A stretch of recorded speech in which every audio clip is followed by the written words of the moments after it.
Hello， 大家好，我是静。今天的影片，我想和大家来聊一聊前香港民运人士罗冠聪，在9月27日的时候，从美国飞往新加坡，在新加坡入境的时候呢，是被新加坡的移民局给禁止入境，并且原路遣返了。那这个事件呢，是引起了轩然大波。那如今呢，有许多不明事理的人对新加坡发起了一系列的攻击啊，骂的是非常的难听，很多人说是新加坡太亲共了，是中共的狗啊，诸如此类的，一味的向新加坡泼脏水。那我作为一个新加坡的公民呢，我看了之后确实不是很舒服，还有一点生气啊。那我就想从一个新加坡人的角度去和大家谈一谈我对罗冠聪被遣返这个事件的一个比较宏观的一个看法啊。那首先呢，以防大家还不知道罗冠聪是什么人啊，他是一个香港的前民运人士啊。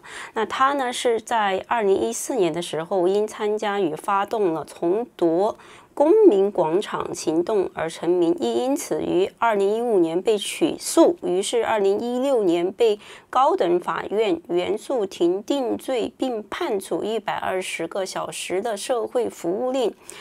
律政司不服，提出刑期复核，高等法院上诉庭随后于2017年改判即时监禁，罗及其他2名被告上诉至终审法院。那最终呢是2018年获撤销上诉庭的刑期判决，并当庭释放。2020年的7月31号，在香港的警务处以涉嫌煽动分裂国家及勾结外国或境外势力危害国家安全罪，违反香港国安法的名义通缉罗冠聪以及其余5名香港政治人物。罗冠聪因此流亡英国寻求政治庇护。2021年，英国政府根据难民公约地位给予难民身份，目前持有英国政府发出的难民旅行证做出入境之用。2023年的7月3日，香港警务处国家安全处再次以同样的罪名对其悬红港元100万的正通缉。2024年6月12日，更被港府刊宪注销特区护照以及施加限制措施。以上就是罗冠聪本人的一个大概的经历，他就是反国安法的一个香港的年轻有为的民运人士。他出生于1993年啊，他也是香港历史上最年轻的议员之一啊。那后来呢，他就被迫流亡到英国。那目前呢，他是拿的英国的难民庇护旅行证。那他这一次呢，是由美国飞往新加坡，他是在9月27日的时候飞到了新加坡。据他说，是他来新加坡是参加一个闭门的会议啊。那我上网去查了一下，他这个闭门会议到底是一个什么性质的会议呢？也并没有查到太多的线索。那我估计啊，他这个会议可能是设计民运方面的一个会议啊。那这个会议呢，可能也是导致他被新加坡禁止入境，把他原路遣返回美国的原因之一。那这是我个人的猜测，仅代表我个人的观点，不代表新加坡政府和新加坡的任何立场啊。那只是按我个人的一个猜测来和大家分析一下啊。那我们看完了他整个人的一个经历和背景之后呢，我们大概也可以猜到为什么新加坡的移民局这一次会限制他入境，把他原路遣返啊。那我看到有很多香港的民主人士和台湾的民主人士以及世界各国的吧，然后在互联网上就一味的责备新加坡，然后说这个新加坡特别亲中是中国的狗啊，是故意的就把他遣返了呀，为什么不让罗冠聪入境新加坡诸如此类的。总而言之就是一片骂声。那因此呢，我真心的觉得有必要从一个新加坡人的角度去和大家说一说我对他被遣返的这个事件的一个大概的看法。法，和为什么新加坡的移民局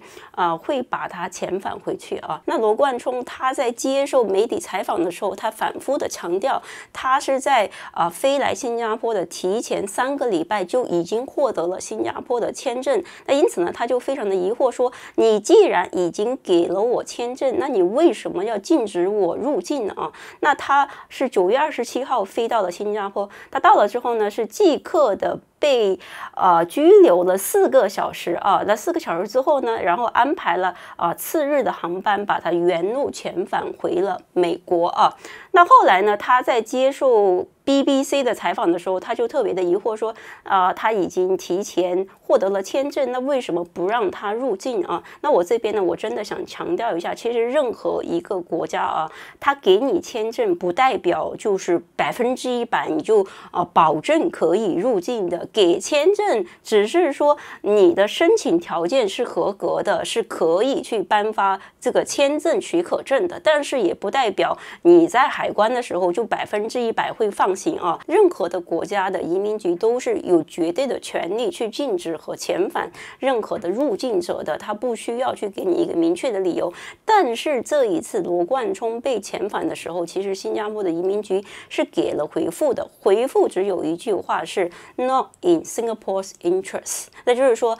是不属于新加坡的国家的这个利益的范畴的大概的一个意思啊。那据我的猜测呢，我觉得有一个非常大的可能性，新加坡政府和新加坡移民局把他遣返，其实是在某种意义上保护了他的人身安全。为什么说是在保护他的人身安全呢？因为罗冠聪他是被中共点名了要悬赏100万港元去通缉的一个中共的通缉犯啊。那我们可以不同意中共的通缉令，因为中共它是一个独裁专制的国家，但是事实就是他现在在中共的红通上，而且是100万的悬赏，就是说他是一个被通缉的人。还有就是呢，中共给他安上了很多口袋罪，比如说违反国家安全罪、分裂与勾结外国势力的罪，这样的罪名是非常非常大的。即使说我们不同意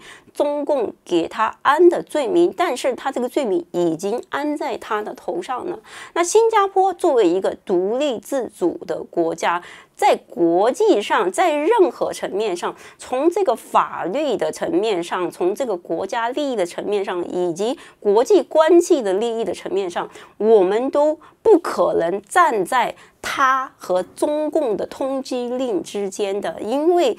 这个事情不是在新加坡可以控制的范畴之内。那为什么说新加坡禁止入境，把它原路遣返是在保护他的人身安全呢？非常简单的一个道理啊，大家先讲清楚一个基本的逻辑，再骂新加坡好不好？新加坡其实是在某种层面上保护了他，因为如果新加坡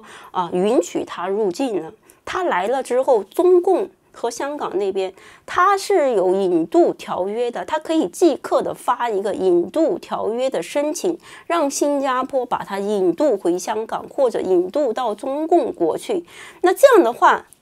它就一定会再次的落到中共的手中，他就会被判刑，他就会被抓捕的。新加坡作为一个国家，也是没有理由去拒绝香港和中共的引渡的申请的，因为它确实是在中共的通缉令上啊。那所以说，新加坡是夹在中间，没有办法，他唯一能做的就是拒绝他入境。就是说他既然不可以入境的话，那香港和中共就没有办法在新加坡去引渡他，去抓捕他。如果说此次新加坡的移民局让他顺利入境到新加坡的话，中共和香港那边他也决定有收到风声，绝对知道他的行程的，他们有非常大的几率会即刻的发一个引渡的申请，让新加坡把它引渡回香港，或者是引渡到中共国。因为新加坡和香港和中共国是有引渡条约的，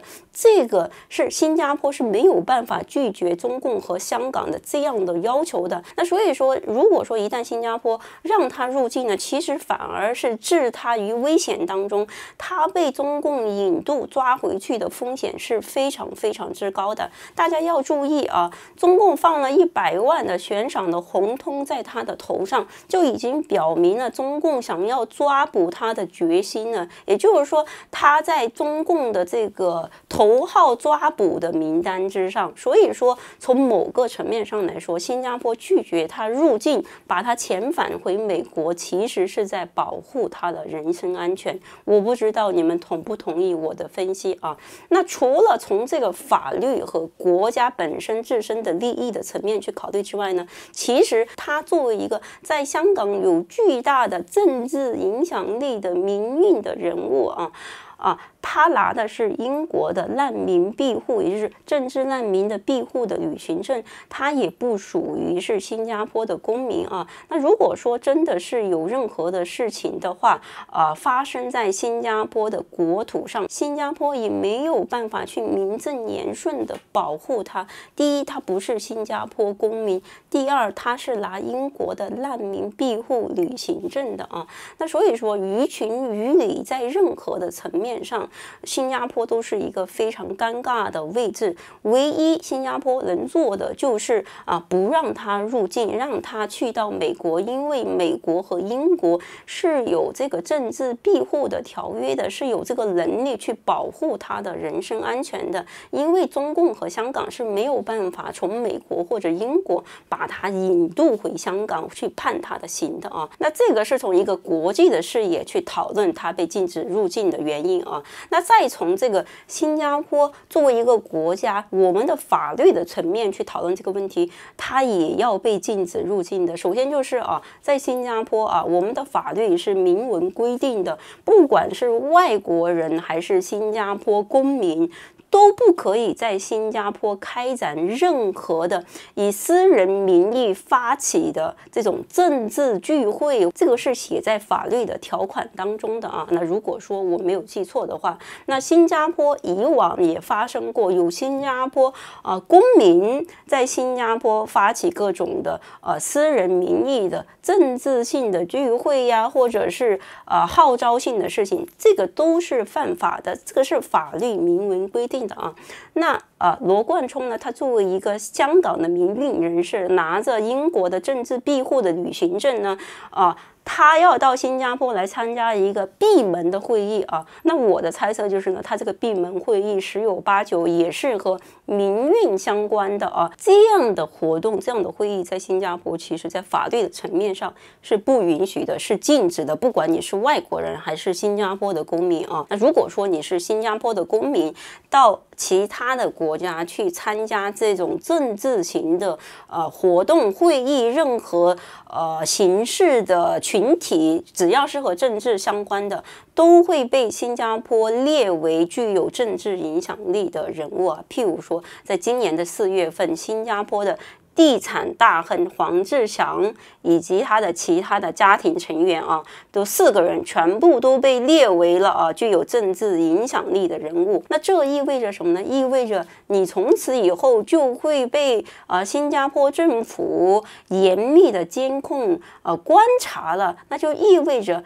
你作为一个个体，你在其他的国家有参加这样的政治的群体，那因此呢，外国人你到新加坡的土地上来开展这样的会议也罢，或者是参加任何形式的政治群体也罢，这也是不被允许的啊。还有一个非常好的例子譬如说我自己有很多的台湾的蓝白的小草呢，会经常来污名化我，说我是台湾的青鸟，我是支持民进党的可是呢，我作为一个新加坡人，我肯定首先是新加坡人那我在我的频道当中偶尔会发表一些言论，可能刚好与台湾的这个民进党和这个青鸟群体是契合的，因为我们在某种程度上价值观是契合的，看法是一样的但是呢，这大量的蓝白的小草会直接的给我打上一个青鸟和1450的头衔其实他们是在污名化我，因为根据新加坡的法律，我作为一个新加坡人，我是不允许去参加这样的政治团体的。如果说我真的是参加了，我就会被新加坡政府调查，因为我作为一个新加坡的公民，我首先是新加坡公民，我也不可能去参加这样的政治团体。我所表达的观点和我认同的价值观，可能刚刚和台湾某一些群体相吻合了，仅此而已啊。可是呢，有很多人就喜欢来扣上一些政治的帽子，或者去故意的污名化。那所以说呢，根据新加坡的法律和新加坡在国际上和中国和美国和一切的国家的关系的考量，新加坡的移民局都必须要禁止这个罗冠聪入境到新加坡啊。其实有很大一部分的原因呢，我觉得是为了他的人身安全的考量，因为他进入到新加坡之后呢，那新加坡政府是没有办法去保护得了他的，那他有非常大的机会真的会被引渡回香港或者到中共国去受审啊。那以上是我对这个罗冠聪被禁止入境新加坡的一个看法和观点。那同时呢，也欢迎大家来说一说你对此事的一个看法。OK， 好了，以上是今天全部的内容，我们下期见，拜拜。